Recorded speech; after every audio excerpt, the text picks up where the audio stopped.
Hello everyone, welcome back to Rolling Solo. My name is Adam Smith. We're going to continue our playthrough of Heroes of Land, Air, and Sea.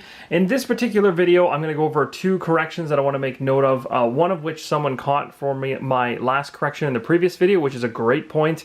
And the second one is one that I actually caught, a mistake that I made myself, and we'll try to rectify that in some form or fashion, because it basically gives me a benefit, but I'm not going to be able to get the full benefit of it. I'm going to kind of penalize myself a little bit because of the fact that, well, I essentially missed it the first time around. So the very first thing is, not in the last video, but the one prior, we had an attack happen. At the beginning of the last video, I talked about that attack and how it didn't happen here. At the time, though, I used a shield card, which I had a different shield card at the time, and it gave me a victory point. Because we reversed that battle in the last video at the very beginning as part of one of the error corrections, I shouldn't have that point. So I should be docked down to 5, just to correct that. So somebody pointed that out. I really want to thank them for that. I do forget their name off the top of my head, so I'm a horrible person, but I want to thank them because that is a good catch. Another thing that I've forgotten, which is just an absolutely silly thing to forget, was on the card for your hero, there's different abilities that they gain based on the level of your capital city. And as you can see here, I gain 1 mana when collecting resources if the sorceress is not in your courtyard. The sorceress, throughout probably a video and a half, basically it wasn't in the courtyard. It was generally the sorceress was over here for all of the last video. And so I can't give myself all of those resources back because that's just not fair. I forgot to actually take them, so I shouldn't gain them. But because we essentially ended around last turn at the end of the last video, I'm going to give myself 1 because I would have gained 1 during the collect resources phase, and I did catch it, so I'll bump myself from 6 to 7. So I got 1 extra one going into this. So now at this point, I'm going to be moving into the very first round. Alright, so we're going to start off with the orcs. The first thing we have to do, though, is we're going to have to shuffle their cards because, as you can see, we're down to 1 card. So I'm just going to take a few seconds here, shuffle that up, and we'll be ready to go. With everything all set back up and reshuffled, we're going to go ahead and flip the card for them. They got tax, so we know what this one's all about. The chieftain here is going to be doing a tax, which means he'll be taxing as well as moving. So first we'll do our tax. So it's going to be gaining a crazy amount of ore, mana, and food, but as you can see here, from the orcs, they're already maxed on everything except for food, so this just puts everything at max for them, which is crazy because if they start getting building, they're getting kind of upgrades to their capital city, those things are going to start flying up the tracks. They're also technically still at tier number 1 for their capital city, so they're really hoping to break into that second tier to get the second level of their capital city going, which will allow them to build more towers. They don't even have a single tower yet, so I think they're waiting for that build action pretty heavily. Now, I could, on this turn, do a similar tax follow action, and I'm really, really tempted by that, so I think I might look at it. And the crazy thing about it right now is it makes perfect sense because ore's at 4, and I'd really like a lot of ore because I'm lacking in ore. So I think this is exactly what I'm going to do. I'm going to come over here to my serf, and I'm going to grab my serf and move it to the tax follow. I'm going to bump myself from 2 up to 6, which is going to give me lots of options coming around to when it comes to my turn. So that's perfect. Next up, we're going to do the enemy hero moving. So it's going to be the chieftain. Chieftain doesn't have any special abilities that have to do with moving, just as the chieftain gets +2 against towers, cities, and vessels. So the chieftain himself is still flying around in this thing here with a serf, if I'm not mistaken. Yes. So where are they going to be heading? They're going to be heading east, and this particular dragon that they're in moves at a speed of 2. So if they're going to go ahead here and move any further, if you're going to go east, technically, based on the location that they're in here, they could move, and this is where it gets interesting. If they wanted to move east, they technically could. This is where it gets debatable. You're going to go clockwise, right, from that position. So it's hard. Sometimes it comes right down to the wire here. This is technically east. So technically it could touch the edge of this continent, or this region right here, or it could potentially be this area here. But as you know, a flying griffin in this particular case, or a flying dragon, I should say, can't actually make it across the ocean right now, even with 2 movement. It wouldn't be able to make it. Its second action would put it in a water region, which it cannot do. So what it'll do is it'll basically move 1 out to the water and then rotate around in a clockwise position until it can go to the next logical place. And that's going to actually turn it around and send it this way to this area right here, where they're going to gain a mana, which they can't get because they're already maxed out, and they're going to grab that exploration token. Now, what's really important about this, not only are they getting a lot more points, of course, the orcs are actually up to 20 now, but this continent is now dry of land exploration tokens. Now, that's one of the criteria for stopping this game, essentially, is once all of the land exploration tokens are gone, that's a trigger for the end game. And it doesn't count the ocean ones. So, as you can see here, tons to grab up in this area. Over here, this is actually barren as well. The dwarves have totally soaked this up. And I've got a few over here that I'm kind of holding on to, maybe as a strategic decision in order to kind of hold off the game from ending, because they seem to be going after these exploration tokens pretty heavily. But just want to let you know that once they're all gone, that will trigger them the game, and then we'll be totaling points up. So coming back to our card here, we've done our tax. We've done our movement of the hero. We've actually followed the tax action, and there's nothing else left to do. We gained mana for the hero moving from this location here, the farming location, to the forest. But again, maxed out on the track. So we're done with the orcs, and we can move on to the dwarves. Let's see what our wonderful dwarves are doing. These are the guys that I'm actually more worried about now that they're kind of up there. If you can see that they got quite the army going on up in that area, and they're all situated quite nicely, that they could end up coming down to me, depending on how things go. So they're going to recruit. That's bad. So they're going to be basically bolstering their lines here. So again, air vessel, sea vessel can be skipped. Warrior is what they're going to be doing, and it's the cannoneer that's going to be summoning this warrior. The warrior will cost them 2 food, which they do have, so they'll consume 2 food. And a warrior will be joining the ranks. So we'll grab a warrior from up here, and it's going to be going in the same location as that hero. So now there we go. The hero has this warrior in with him as well.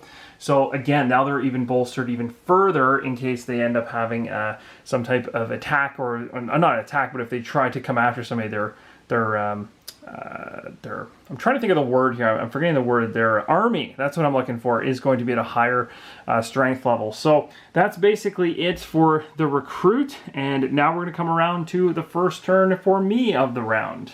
All right, elves, what do we do this turn? So what I'm thinking of doing is actually a sail action. So I'm going to go ahead and take a sail action. This is going to get this boat, which is down here with 2 serfs. I'm going to move them from this location, 1, to this location here. For the second sail action, I'm going to go ahead, because again, just so you guys are aware here, if we come over to the Corsair, it has 3 movements, essentially was what it means, not so much actions. So 1 movement, second movement to dock the unit up against this area right here, and it doesn't cost anything to move units in and out. So the serfs are going to jump out, and they're going to occupy these 2 areas right here, which is going to start gathering me more ore. So now I'm situated in very, very good places in terms of gathering resources. Mana is the only thing that I'm not situated for so much. But again, my boat being out in the water is something that can be useful. So what I'm going to do is I'm actually going to take my boat at this point in time, and I'm going to undock it for 1, and it's going to stay out in this region here. Now it does end with a sea token or exploration token inside of the water. So we're going to go ahead and we'll be revealing that now. So at this point, we're going to go ahead and reveal this token for my vessel. So just so you guys are aware, the vessel does not have to have anyone inside of it in order for it to move. So that's a very, very important distinction. You don't have to have a unit inside of it for it to be useful. So it does have its own strength on its own, as you can see here, 3, and it can move around on its own without somebody piloting it. So essentially here, we're going to reveal this because now I basically came from this area with 1 movement here, dock for 1, and then undock, which puts me out into this sea region, allowing me to go ahead and grab this exploration token. So let's see what we get. Oh, we actually have had one of those before. So I think this is the one, if I remember correctly, that allows us to move to any nearby shore, I think. It's called a Mystical Storm. A thunderclap erupts, and once still waters churn around your creaking vessel. Immediately move your sea vessel to any shore region of your choice. This may result in a battle. Wow. So where I want to put this is I want to put this somewhere strategic, because I might be able to load some guys up on a boat at some point. So it might be worth my while to load them up at the boat up at the capital city. Now the downside to this is going to screw me over because I was hoping my boat could stay out to sea. If it did, it would gain me 2 mana when it's in a sea region. But this is going to force it to dock up against the shoreline again. The only reason I'm thinking of putting it back down here with the capital city is because as more units come out, I can put them in the boat. I can only fit 2 in there anyway. It would be nice to just dock it here, would have been a thought, in the middle, and then board some of my units from here. But to be totally honest, I couldn't board enough units from my warriors and hero to make a dent against either of these 2 armies without it being somewhat close, especially the orcs up there, and these guys down here would be more of an even battle. So I'd prefer to move these guys on the ferry route, which is used right along here. So instead I'm going to have my boat basically go careening around the map, and I'm going to have it land right here and dock up against the our capital city so I can load guys in if I want to later on and send them over maybe for reinforcements or something like that. So the other thing I want to mention, guys, is there was some people that brought this up in the last video, and this is going to basically end my turn, but I wanted to talk about this. This has to do with the dwarf way up here hiding away in his boat. Now, we had a situation where the shaman here cast a spell in the last video which killed the hero which is in the boat, and typically all movement from AIs are controlled by heroes, so if the hero is dead, then the boat that's here seems to be kind of left adrift and it's just floating in open sea. Well, that's not necessarily true because the AI does not pay to dock and undock. So essentially, when the hero died here, basically the AI would then dock up against the nearest shore, and in this case it would be this green forest area here, and this unit would essentially for free be moved out of this area and would just basically control the nearest land area. So this is where things get interesting with the rules in terms of the solo play. I don't know if whether this individual stays inside the boat and docked against the shore, or if this unit can move in and leave and actually start controlling it for mana. Regardless, the unit's considered in this zone. So I'm going to do a quick double check just to be sure that the unit doesn't also just undock for free, because on my side of things, I dock and undock for free. Or I shouldn't say that. I dock for a cost, but my units moving to and from the boat when it's docked is free. So I would imagine it would be similar for the AI, and I just want to double check on that, so I'll come right back and we'll get that squared away. So this is where it gets interesting in the solo rules section of the game book at the very back. It basically states that if your hero, or if your boat per se, your AI opponent, is basically out in the waters on its second movement, which it technically was already done its second movement when the hero was still inside of it, so it stayed out at sea, and that was correct. But the way I'm reading it in the rules is that essentially if you stop your second movement at sea next to a shore, then you basically can dock, or you would be considered docked because docking is free. So what I don't see is, I don't see that you would then get a free movement to move your individual out, unless of course you had a hero with you that would force you out of the boat and into the land area.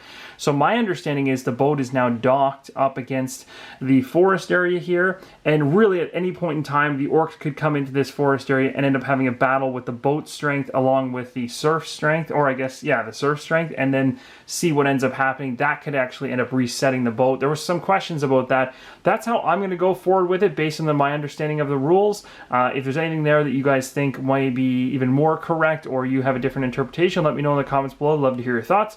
But we're going to continue on with the playthrough. So we're going to move over and back to the orcs.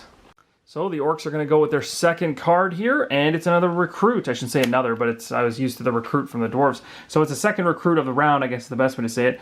Air vessel, sea vessel are out. Warrior we can do. It's the shaman, so the shaman's going to be bringing another warrior into play, which is going to land in the courtyard if they can afford it. Warriors cost 2 food. They have tons of food, so here comes another warrior. So basically the courtyard area here, I might as well just put this guy on top of the thing just to... There he is there. So basically everyone's all piled into the courtyard area. Yes, I could also keep them here, but just for visual, I like keeping them out in the open until they overflow the land. That's basically it. So it's placed in the same region as the hero, and just like that, we've done the recruit action, and that one is finished. So we're going to move over to the dwarves. The dwarves here are going to pull their next card, and they're going to research. Okay, so the enemy pays the mana. Oh, this is the bad one. Oh, this is very bad. So Priestess is going to be the one doing this. It's the enemy pays mana, which it has 10 of, and it's going to cast the hero's spell. The Priestess' spell is a stone growth. It says build a tower in this hero's region for free. No serf required. If copied, may be built in any hero's region. Wow, that is crazy. So that's insanity. Okay, that's really, really, really, really powerful. So let's see here. Your copy may be built in it. Wow. Okay, so they're building a tower, and where is that tower? Okay, so the tower is going to be basically right where she is. So this tower is the first one that they have, and they had the availability to build 2. They can only build 1 per continent, but it's going to end up landing right where, right there, which is right next to their things. So I have to put this thing off to the side here. We got so much stuff jammed in there now, but there you go. There's a tower dropped in. Wow. And it didn't cost them a cent for that either, which is crazy. They didn't have to pay any ore based on the distance away from the capital city, which would have been cheap anyway.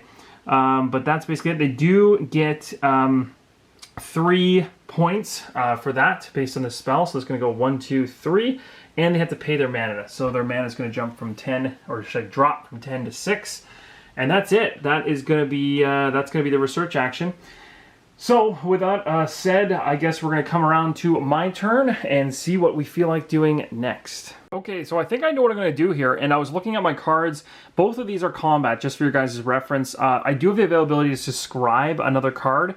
In order to do that, I have to do a research action. I have a really cool ability here that says you may draw spell cards and scribe when taking a research action, so I can basically choose to do a little bit of a combo, because with research you can scribe and you can also draw cards to try to find a really good spell. I do have the ability to put it in here. I could potentially do that. The other thing too is now that I'm up to the 2nd level for my capital city, I'm at this level here, I also get this. It says may cast up to 2 spells with 1 cast action, so that's really cool. If I can get that second one in here, I can cast 2 spells at once. This one here says if you lose the Corsair in battle, it may be instantly recruited to your capital city. So you pay some ore, 2 ore, and if I lose this boat at any point in time, it can be dropped right back where it is currently sitting. So those are just some things to keep note of. The assassin on the other hand, or sorry, not the assassin, but the sorceress on the other hand, because I'm at tier 2 as well, and I mentioned this at the beginning of the video because I was missing it on this bottom bonus here. This second bonus happened at the end of the last video, and it says when the sorceress attacks before tactic cards are revealed, you may also pay 3 mana to kill 1 serf or warrior in the enemy's army. So that's huge, and I'll be using that when we go into battle. One of the things I'm trying to do to prepare for this is I'm trying to figure out whether or not I want to get more serfs, or I want to, I'm really close to getting Capital City at level 3 too, which is kind of crazy. I 7, 7, and 7, and I've got 7, 6, and 5, so I'm super, super close. So the thing is, I don't want to spend too many resources this turn, because maybe I can get to the 3rd tier of my Capital City for the next one. So what I might do is I do have 1 action and 1 follow. I might be able to follow a research action, or maybe what I could do is actually I could have, just before I do my actual turn, I could follow the research action that I just got done from the dwarves, which would really help me out, because if I do that, I can draw spell cards and scribe when taking my research action. So maybe that's what I want to do, actually, to get ready for some type of interesting battle. So maybe what I'll... Oh, but then there's the serfs too. It's a tough call. It's a very tough call. I think I'm going to actually... I think I'm going to research. I think I want to keep my resources. So I'm going to research. So I'm going to follow. So guys, I didn't do this in order per se. Well, I did, because technically research was the very last thing that happened before it came around to my turn. So I'm going to follow that research action, and basically in order to do that, I got to use a serf. So I'm going to go like this. And before I do my turn, and I'll still have 1 here for my turn, which will be right after. So I'm going to do the research here as a follow action. I'm going to be able to draw some spell cards, and then also take a research action, or also be able to scribe as well, which is really cool. So just give me 2 seconds here, and we're going to go ahead and see what we can do with scribing. So as I mentioned, we're going to follow the Dwarven research action here. So we're going to go and actually be able to do a wonderful drawing spell cards and scribe at the same time. So of course, in order to scribe, I do have a spot available, but I need to get something that's a cast, because that's the only thing that you're allowed to scribe. And I only have combat here, and of course I can only take 1 of these anyway. So the first one we got here is a golem. Immediately perform 2 build actions, does not affect your action bar. That's cool. So if you want to build stuff really quick, that's actually really handy. That's really good, actually. Conjure, another cast, sweet. Take a warrior from your supply and place it in any region. That seems crazy powerful, so that's amazing. You can just pop guys down. That could be huge, especially if we want to make a move on the orcs or the dwarves.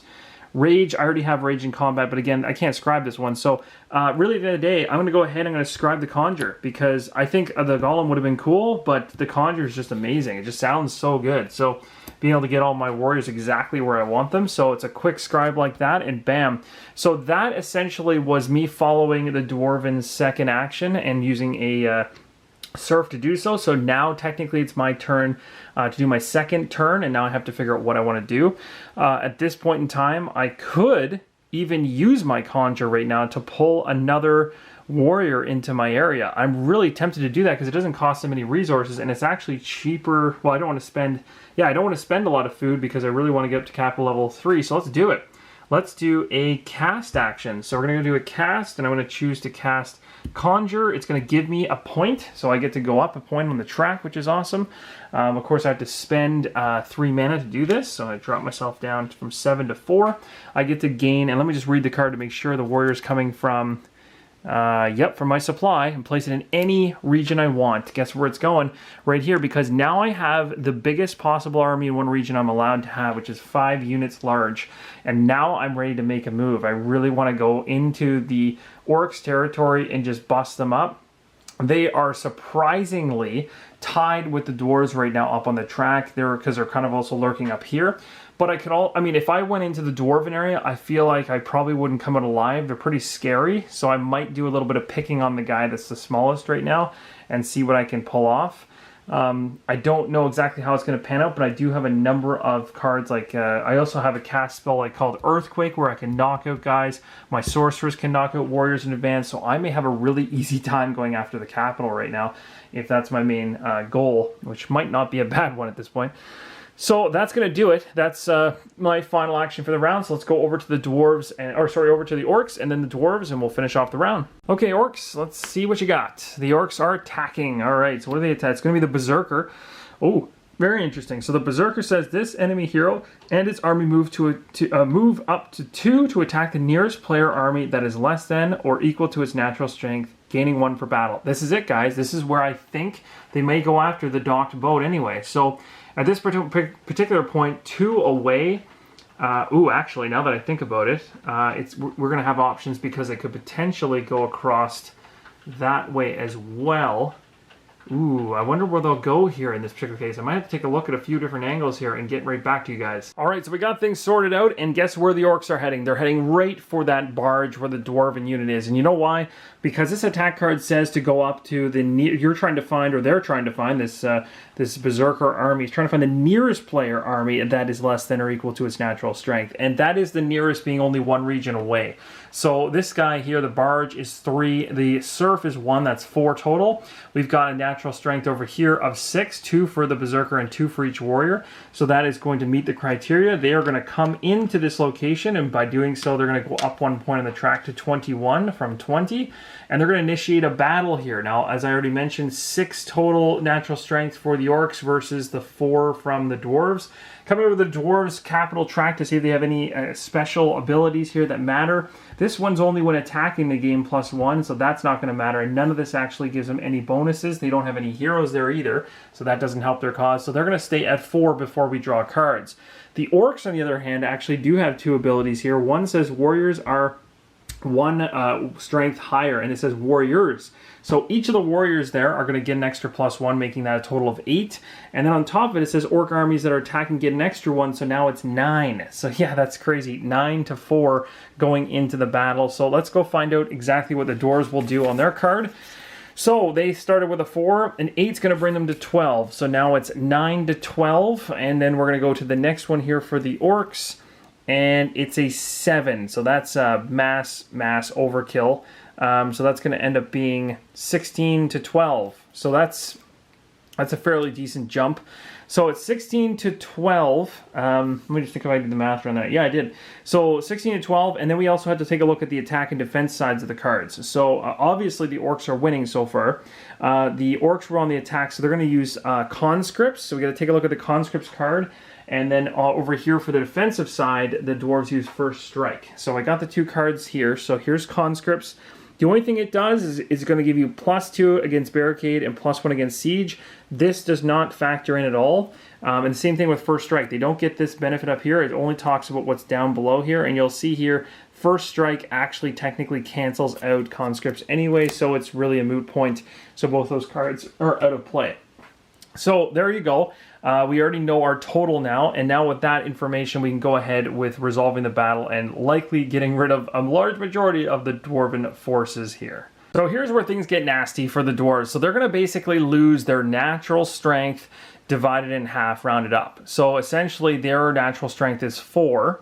That's what they went into it with. That doesn't include any abilities or any extra stuff at all. They're going to lose half that rounded up. It's going to be 2. Now, how the solo AI works in terms of what it loses first is it loses its weakest thing or weakest units first. And the sad thing is the Serf's only worth 1. So the Serf is going to die and the Serf will be destroyed. So the Serf's going to go back to the supply for them. And then on top of that, 1 damage goes against the ship. But as we know, at the end of a battle, nothing can be sustaining any damage, and anything that has sustained some damage is removed from the battle. So the barge is also destroyed and taken back.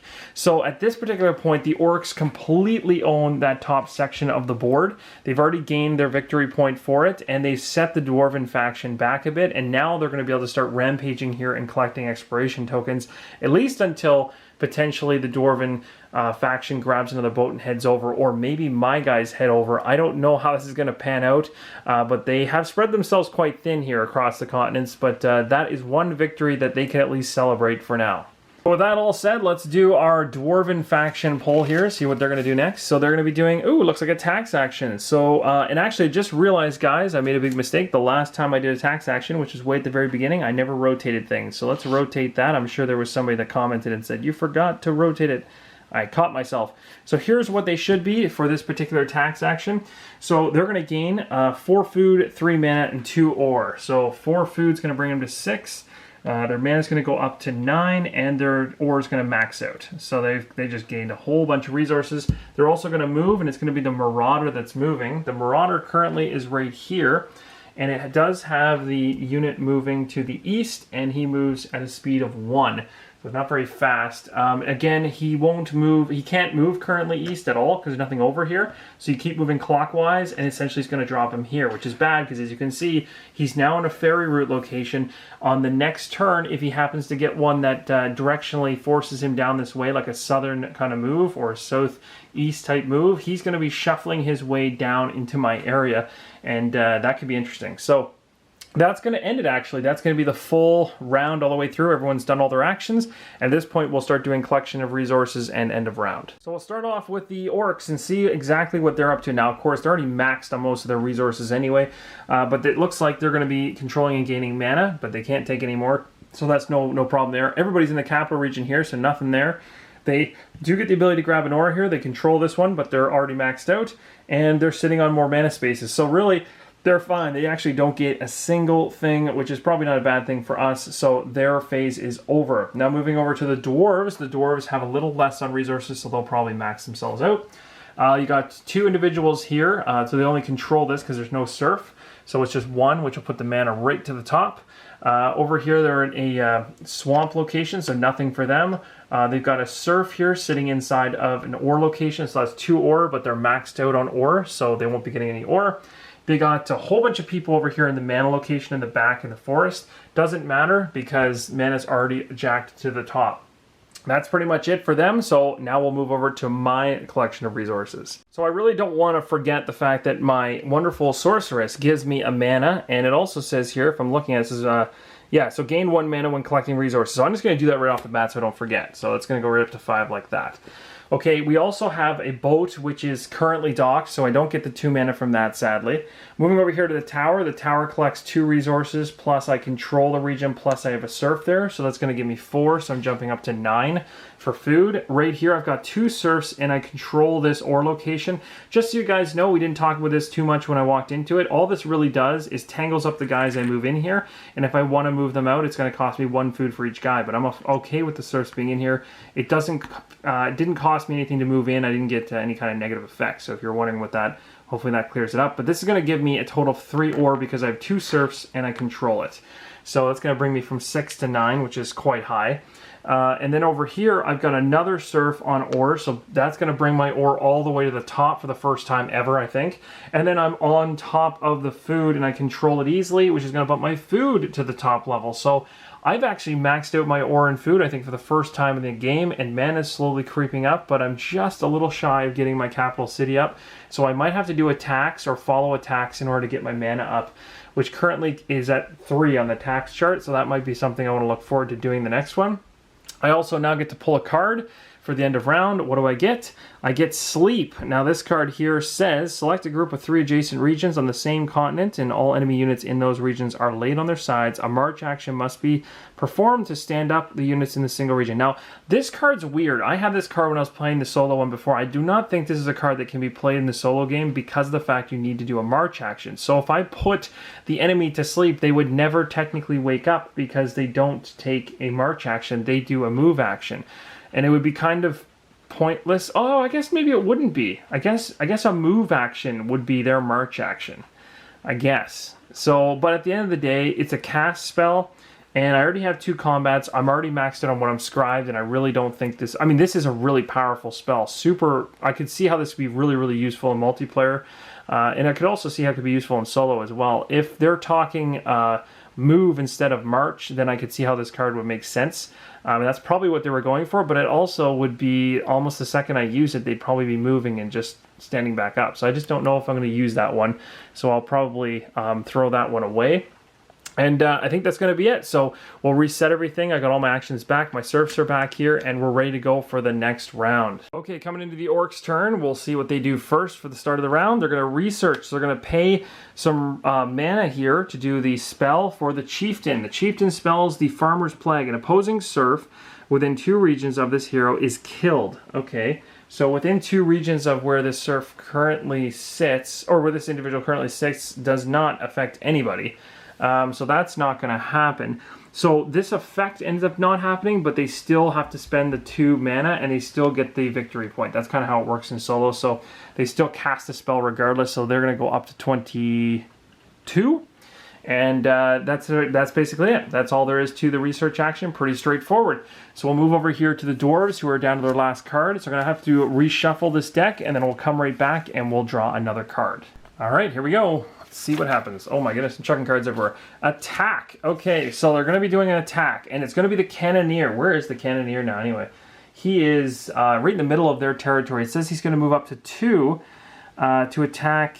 Let's see. He's going to move 2 to attack the nearest army that is less than or equal to his strength. I don't think he can get anywhere fast enough. No, because even if he tries to move 1, he can come across the ferry route to here, but there's nobody around him to fight. He's dead center in the map right now, so he's not going to be able to do that attack, which means he fails the attack and instead moves. He's going to move north, and he's going to move north at a speed of 1 because that's his limited factor. And if you see here, we've got a hero currently in the forest region, which was where the tower is, and he cannot move into the same area as that other hero, so the only other logical place is right here in the plains region. He moved into the plains region, which is a food, so he's going to tick himself up the track 1. And that's going to basically be it for the dwarves. So for me and my strategy, I really want to build the capital city level 3, but I'm going to wait to do a follow serf action. Hopefully, if somebody ends up pulling something that allows me to tax is what I'm waiting for, then I'll go ahead and do that. So for now, for the first action, I think I just want to get my guys into position to do something nasty is my hope. So I'm going to go ahead right now, and I'm going to move all of my units. This could be really scary. Oh, this is tough. See, this is where I get really worried because I've got these guys on the border now that they weren't there before, and this is wide open. And the dwarves really are kind of a pain because they have quite an army over there, all kind of situated in one continent, whereas the orcs are very much spread out. So it's tough to say which direction I should be going. In this particular case, it would be pretty easy to run over there and wipe out that particular marauder guy. He's not really that powerful, but it also would be useful to, let me think here. I'd love to go after the tower from the dwarves too. Destroy it would be pretty fun. But you know what? I might have to stick with my original plan here. So I think I'm going to have my Yeah, I think I'll stick with the plan. So I'm going to have... Oof, this could come back to bite me big time.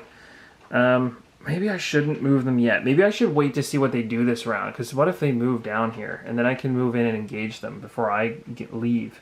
So let's actually not do that. Let's not move right away. That might be a little bit hasty to kind of do that. Instead, how about we... Let's do a... What's a safe thing I can do is spend 3 on... I guess I could spend 3 in order to... I could spend 3 safely right now in order to recruit. That actually would... Oh, I wouldn't be using a serf. I'd be using a regular action. So I recruit, and I'd be recruiting 2 serfs. Let's do that. I'm going to get a whole bunch of serfs in my capital city. I'm going to start maybe trying to build some buildings and get some other heroes out later on. So we'll do that. That seems like a pretty safe thing to do. And from there, that's pretty much going to be my action. And now I've got a ton of ability to follow lots of stuff. And we'll move over to the orcs. All right, so the orcs are going to go. Here's hoping that this pans out for me as a follow action. We got a build. It's a capital city build too. No, worst timing ever. I could have followed it if I had the resources, and I still don't have. I need to tax. Okay, so the enemy pays. Okay, so they're going to be jumping up their city. Oh no, so this is going to actually push the orcs into the next tier. Yikes. So they do have the ore to do this. It costs 4. That's easy for them, so they're dropping down to 6. They're going to move up the track to here, which is going to give their serfs additional points. Their capital city is stronger, and so now what I thought might have been an easy attack is going to get a little tougher going after their capital city because it looked like a good target. Now it's looking a little stronger than it was. That's too bad. And that pretty much is it. I can't follow it because I can't build on the capital city track right now. I could do a build action for something else though. Actually, you know what? No, because it has to be a build action that's specific for other buildings, I believe. So I'll wait on that. I'll wait on that and we'll see what happens with the dwarves. So that's pretty much it for this turn. Let's move on to the dwarves. Okay, let's see what we got here. Oh my goodness, another one. Oh, there we go. Towers or vessels. Okay, so another build action. This one's for towers and vessels. So let's see if the dwarves are going to build another tower. They technically could, but they can't build another one in the same area. So they've already got a tower. They've already got an air vessel, sea vessel. They do have the ability to build a tower, but they can't have 2 on the same continent, so that's not going to happen for them. So they will fail the action, and the priestess now is going to end up moving northwest. So that's kind of interesting because I don't know where the heck she's going to end up landing now. She's moving a total of 2 spaces, if I'm not mistaken. So let me see here. Yeah, it's going to be 2 spaces and heading in the northwest direction. So that's going to have her going from where she is up here, if I'm not mistaken. She's going to be going 1 into the sea region there and then 2 into the sea region. She can't do that because if she gets there, her second action would be landing in a sea region, which she would just end up dying, which she won't do. So really she's going to move in a clockwise position again. So she'll pretty much move out into the sea and then she would wrap back around and wouldn't go back in the capital city, but I imagine would land here. Would make the most sense, I think, for her. So she would wrap back around here. And the reason she can go there is because the whole region that she's in on after the first turn connects to all 3 regions here. And I think this would be the one that would make the AI be the smartest move for the AI. So that's where she's going to move to. So she's kind of heading south down towards us now, which is bad. Okay, so there's that, and then that's pretty much it. So now it's going to come back to me. I guess the question is, do I want to follow with a build action? I think I might. I think I will follow at this point. I probably should have done it before, but anyway, I'm going to go ahead. I'm going to use a serf to build, and I'm going to build, I want to get either my commander or my assassin out. I think, when an army contains serf enters a forest region, gain a mana. That sounds nice. I kind of like the commander. He's pretty awesome. So I might go ahead and do a build action and build the garrison. So I've just built the garrison up. That's pretty awesome. So that's done. And let me just make sure that I have to also pay 3 ore to do that, of course. I use the serf, did the build actions. Let's drop myself from 10 down to 7. We're still good. We can still do this. All right, last card of the round. Let's see if we get lucky. Recruit. Shoot, I wanted to tax. Oh, okay, so it's a recruitment. It's going to be for the Berserker. Oh my goodness, the Berserker's up here getting more. So it's going to be another warrior because everything else is gone. Ooh, actually, I just realized something. My mistake, guys. My mistake. On the last turn here for the dwarves, you guys probably caught this and I didn't. The sea vessel's destroyed, so they're going to build this sea vessel again. So this is and it's going to get placed in the. Okay, so we got to redo this. So essentially, this hero, first of all, I never gave him resources for moving to this location, so that was a mistake. Doesn't matter because he's going back here anyway. This guy's never going to activate in the first place. What's going to happen is they would have built the sea vessel, which was destroyed in the last one. The sea vessel costs, where is it? It's a barge. It costs 2 food, and it costs 2 ore. I caught that pretty early on, so it doesn't take too much to get it out there. It's going to go in the same region with the enemy hero, which is the priestess. So as you can see, technically, it's actually going to be docked right up against where the priestess is already inside of an area unit. So this area is just crazy cluttered. We've got like an area unit, a boat, a tower. There's a guy in the middle who's waiting to get onto one of these things. Of course, he could dock and undock at any time. If a hero ever gets in there, they'll take it. But the hero that's currently in the Griffin is not going to jump around between the two. So that we've got that sorted out correctly. Now, sorry about that, guys. So at this particular point, we're going to come back down to the card we just pulled, which is the recruit one we were talking about, the berserker, and it will be a warrior. Now, the reason I even thought of that is because I saw sea vessel, and I instantly here was like, oh, I didn't put the sea. I think the sea vessel was just destroyed for the dwarves, so I'm glad we caught that, got that all sorted out. So it's going to be a warrior. Warrior's going to cost 2 food, and he will definitely bring another warrior out. Oh no, he won't. There's no more warriors left to put out, so he will not be doing a warrior. He'll instead be doing a serf. Now, you know what's dangerous about this is when a serf comes into play, as the last thing, it says it gets placed in the same region as the hero. What's dangerous about this is if this guy ever gets a build action for a tower, now that they're up to tower level 2, I mean, it doesn't matter. They don't have a tower out here already. They could technically build 2 more towers. They can end up building a tower here because there's serfs here. So now we have a serf with this hero and a serf with this hero. So towers are much more plausible in the future for the orcs, and they could pop up really fast, especially with the amount of resources they have. So we'll have to see how that goes. That's pretty much it. Now we're going to move over to the dwarves. I'm still hoping for a tax action to follow. I guess the question for me is, do I want to follow the recruit action? Because I've still got serfs. Probably not. Probably not, because I'm still hoping to upgrade my capital city. We'll see how that pans out. We're going to see how that pans out right now. It didn't pan out at all, so I may end up recruiting after all. Okay, so in the end, there's going to be another recruitment here. This recruitment's for the Marauder. Oh no, this is a Marauder that's sitting right on our borders. Not good. And it's going to be for a warrior, because that's what's available next. The sea vessel's already in play now, because I corrected that. So the sea vessel, or the warrior, I should say, is going to cost 2 food, so we'll drop their food to 3, and we'll grab a warrior. And now this Marauder has a friend in here as well, so they're getting a little bit stronger on the edges. And that's going to be it. Now, I'm going to probably follow this because now I've actually built up my garrison. I'm going to use a... Oh, I actually did a recruit, so I can't follow it. No, okay, so I can't do anything about that. So I'm going to come over to my turn as a normal, because I'm the next person to go in line. I'll use my last action, and what do? I guess I could potentially tax. Oh, that sucks. There's no point in taxing now because I don't have enough actions to build a capital city this turn anyway. This did not work out. I could march. I could march my guys over. Ooh, maybe I just go out and fight them. You know what? Maybe I just go out and fight them just to get rid of them because I just don't want them on the board anymore. Don't know if it's worth it. Could be worth it. A little scared. Tough call. Tough call. Really, my options are... Ooh, and there's one other thing I could do, is I could do something like an earthquake or a conjure, like a cast ability, and the earthquake would actually cause... I could pick 3 adjacent land regions and actually... Oh, and get some points. You know what? I might do that. I might spend... If I spend 4, it brings me to 1, and I need to get back up to 7 for the next round. I would gain 1. Ooh, that'd be bad too. I wouldn't really have enough to get the capital city going up to the next level if I spend that. Whew, choices. There's a lot of choices here, guys. It's really cool. There's lots of strategy in this. You know what, guys? I just realized that I really need to tax. And the reason is just because of my current situation with mana. I don't have guys on places that are going to gain me mana. My boat is still docked and is not in the sea, so I don't gain +2 from this.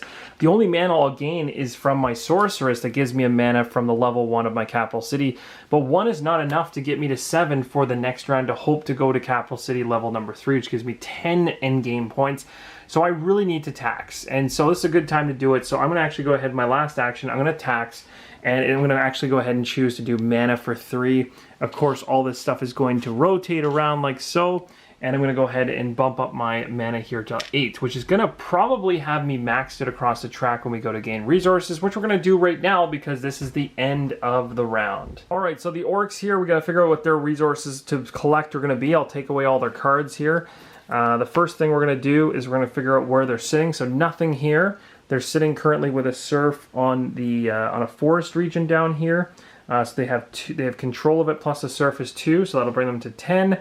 They have an orc here in this location, so that's going to be 1. They have a whole bunch of guys over here plus a serf, so it's control +1.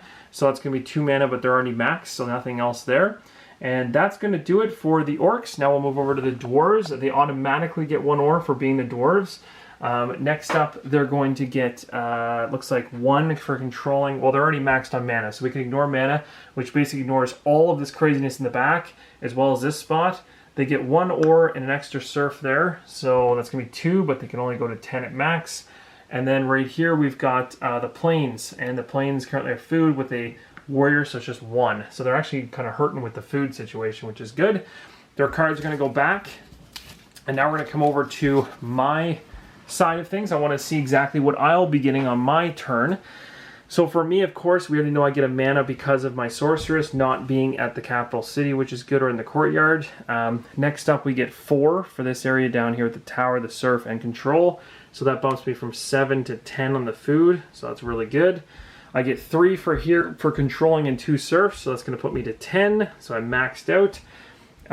Maxed on food and again maxed on all this stuff, so I don't get anything else. At this point, I'm stopped. So I've got food and ore at the top, and I've got mana at 9. So I'm more than situated to upgrade to capital level 3 for the next round. So let's go ahead and grab my next card to see what I get for a spell card going to the next round. And I got Weaken.